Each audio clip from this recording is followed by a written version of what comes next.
Welcome back to Angling Buzz Ice. I'm your host Jake Wallace, and we're back out on the ice after our warm snap. Now our lakes in the Brainerd Lakes area are starting to heal up. You know, we do have some good ice forming, and with the cold weather coming, it's only gonna get better. But we've really been feeling like we've been on first ice for the last month, and it's nice to pack light. So I've got the StrikeMaster 24V with me. It's super lightweight, it's under 16 pounds. You get 60 holes with one single battery, and it is great for these first ice conditions.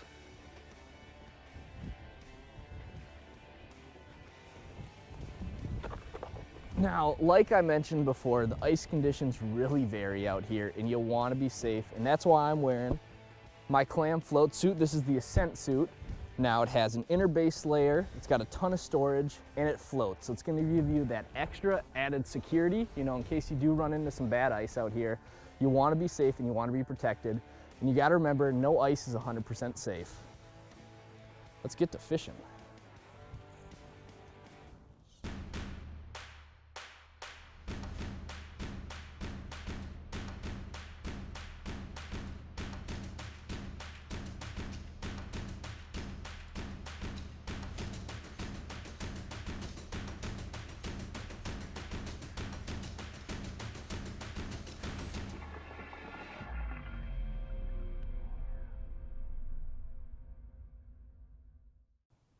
Got him that time, there we go. There we go. There he is. Oh yeah, real nice crappie. Look at that horse. Now we're gonna be joining Tony Roach as he shares his go-to presentations for giant slab crappies like this one.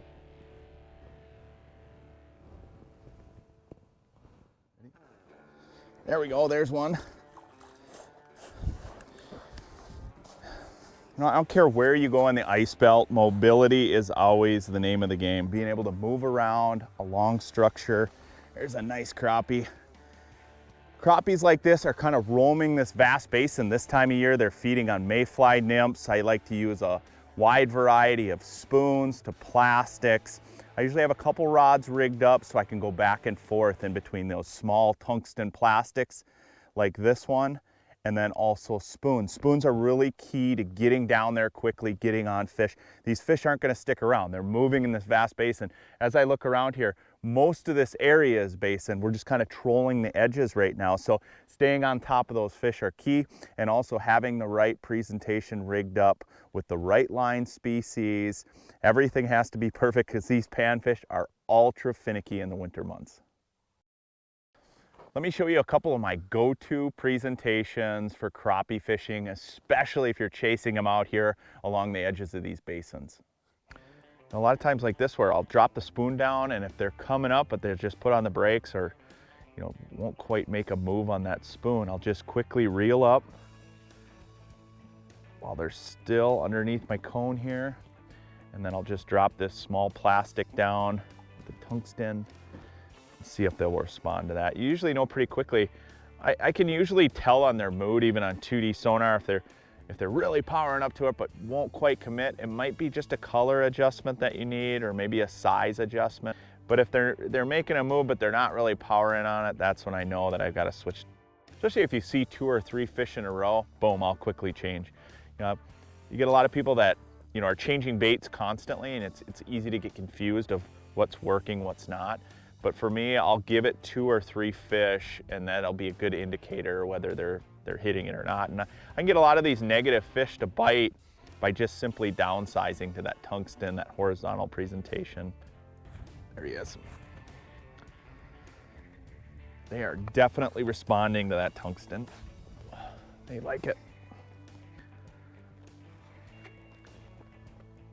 Just like that. Get this one back down there. There's a lot of fish on the screen. They're really starting to show up on the edges here. Well, that's the thing, is everybody always goes to the deepest part of the basin, and what I find is the most active fish are generally along the edges, or maybe nuances in the basin, something that's going to hold them there, something that's feeding. A lot of times if you take a lake like this, I mean, we've got miles of basin out here. It's like the forest from the trees or a needle in a haystack.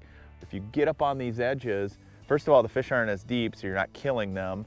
Second of all, it holds them a little bit better, and you're getting a lot of multi-species. You can get crappies, bluegills, walleyes, perch, everything relates to edges.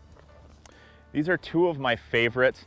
They're the VMC Bull Spoon and now the Rattle and Roach Spoon, which is new for this season. The difference between the two is typically with the Bull Spoon, I like to fish live bait, let's say some Eurolarva. I might put a small minnow head on there or a maggot. But with the Rattle and Roach Spoon, it's got a marabou hair on the treble built into the spoon itself. What's great about that marabou is it gives it a lot of action, but a lot of times you don't even have to fish live bait. Sometimes I'll tip it with a very small plastic or maybe €1, but that marabou, it gets those fish to key in on that treble hook rather than the spoon itself. You know, a lot of times I'm fishing spoons out in the basin, but there's so many situations where the fish get ultra finicky, especially when they're heavily feeding on bugs, and that's when I'll switch over to these small tungsten. They pay big dividends. That's a nice fish too. But when they key in on those invertebrates, especially in the water column, that's all they want is the tungsten. So, you know, kind of my go-to would be the spoon to find the fish. You can use it as a call bait. Sometimes in these situations, that real loud rattle will bring these fish in, but if they won't bite, I'll quickly switch over to the tungsten. That's why I always have these rigged up. I'll carry them on me at all times, even if I'm ice trolling. I like to have that 1-2 punch. But man, nice crappie. Finicky biters. They want that plastic, kind of that horizontal presentation. Nice looking fish. Couple tungsten jigs tied up. One is the new VMC Larvae jig. What I like about this jig, it's a great horizontal presentation. As you can see, those great big eyes on that jig really draw those fish in. I like to fish either one plastic off the end or just one wax worm. It's a great crappie and bluegill jig. What I like is it fishes real heavy. I can get this thing down. As you can see, when I'm hole hopping here, I'm not necessarily even cleaning out the holes. I want to get a tungsten jig down through that stuff. The Larvae jig does the trick. You can punch through that slush and get that presentation down there fast. Next would be a plastic. I love plastics, especially when you're fishing them horizontal in the water column. As you can see here, I'm fishing the probe jig today. I also like the mustache worms. Those are a couple of my go-tos. But again, it's got a small, subtle head, but it drops extremely fast. Even in this deeper water, I can get that presentation down there and in front of those fish's face.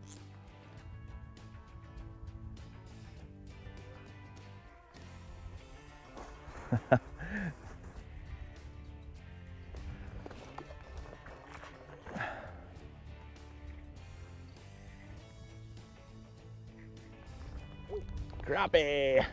That one came in up high. Not too bad a fish. You know, out in this basin, there's crappies, there's tullabies. But this one raced in really high in the water column. I thought it was a tullabee, but a decent sized crappie. Get them back down the hole. You know, that's the one thing when you're out in this basin, that 1-2 punch between the spoon and the tungsten. It's always key for me. I like fishing a spoon out in the basin because it's faster. I can get down there quicker. I can fish faster. However, when the fish become finicky, it's always great to go rely right back on that tungsten. A lot of times when they're out in this basin, this time of year, they're feeding on invertebrates. You're talking mayfly nymphs, bloodworms, anything that's in the water column. So it's really hard to beat that tungsten for finesse fishing.